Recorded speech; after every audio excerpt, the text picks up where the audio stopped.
जब आप जाइएगा तो पूरा लेखा जोखा के साथ हम भी मुकाबला को तैयार रहेंगे।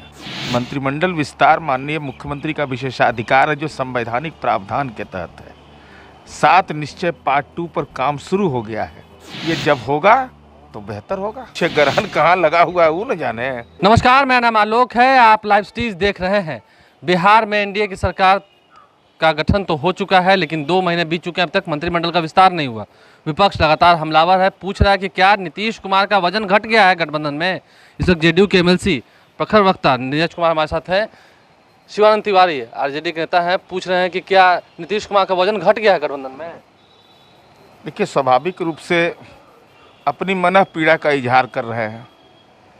उनको इस बात का एहसास है ना कि 2015 के विधानसभा चुनाव में सीटों की संख्या कम थी हमारा, लेकिन व्यक्तित्व तो इतना भारी है मेरा कि उस समय भी मुख्यमंत्री के पद पर माननीय नीतीश कुमार जी नवाजे गए और आज भी राज्य के मुख्यमंत्री के रूप में है। जो उनकी पहचान है, कार्य संस्कृति है और जो इमेज है, तो नेचर और सिग्नेचर कभी बदलता नहीं है। तो माननीय नीतीश कुमार जी का वजन तो बिहार के 11 करोड़ जनता की सेवा के लिए है, संपत्ति सृजन के लिए तो है नहीं। और राजनीति में मार्गदर्शक मंडल की भूमिका में तो राष्ट्रीय जनता दल में बहुत सारे नेतागण हैं। कहाँ है माननीय रामचंद्र पूर्वे जी? पार्टी के बड़े नेता हैं, सम्मानित नेता हैं, हमारे सदन के सदस्य हैं, लेकिन विधानसभा चुनाव में मैंने देखा कि उनकी कोई भूमिका नहीं तय थी। इसलिए मंत्रिमंडल विस्तार माननीय मुख्यमंत्री का विशेषाधिकार है जो संवैधानिक प्रावधान के तहत है। 7 निश्चय पार्ट 2 पर काम शुरू हो गया है। इसलिए ये जब होगा तो बेहतर होगा। देखिए, सर्दी का मौसम है, इस वक्त हम लोग अलाव ताप रहे हैं, लेकिन बात यह है कि तेजस्वी यादव तो अब कहना ये शुरू कर चुके हैं कि अब हम लोग विधायकों और सांसदों के साथ दिल्ली कूच करेंगे। क्राइम बढ़ रहा है बिहार में। वह शुभ मुहूर्त आने दीजिए। जन्म टिपन के साथ हम भी तैयार हैं।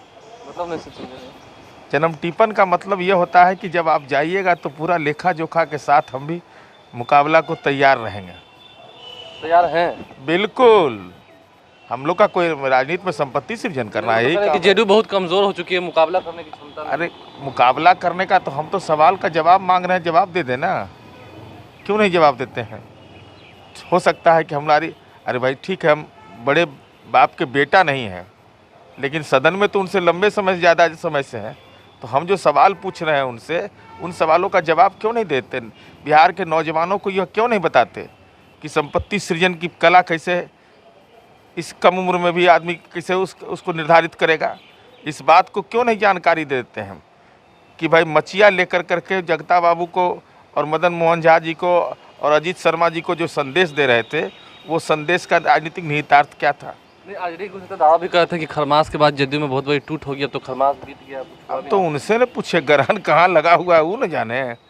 महत्वपूर्ण विषय यह होता है कि राजनीति में धैर्य और संयम और जन सरोकार के विषय से नई पीढ़ी को जोड़ना, यह मूलभूत दायित्व है। राजनीतिक ईर्ष्या की बुनियाद पर भविष्य की राजनीति की आधारशिला आप नहीं रख सकते। मंत्रिमंडल का विस्तार तो जल्द होगा, नहीं तो आश्वस्त कर रहे हैं। ये माननीय मुख्यमंत्री जी का विशेषाधिकार है, लेकिन मैं कह रहा हूँ कि 7 निश्चय पार्ट 2 पर काम शुरू हो गया ना। इंजीनियरिंग कॉलेज चलने लगे ना बिहार में, 39 जिले में विभिन्न काम होने लगे ना। जीविका दीदियों का लगातार उन्नयन की बातें आ रही है ना। महिला पुलिस बल की मौजूदगी का एहसास लोगों को हो रहा है ना। और हर खेत को पानी, इस पर हमने काम शुरू कर दिया। कोई काहू मगन, कोई काहू मगन।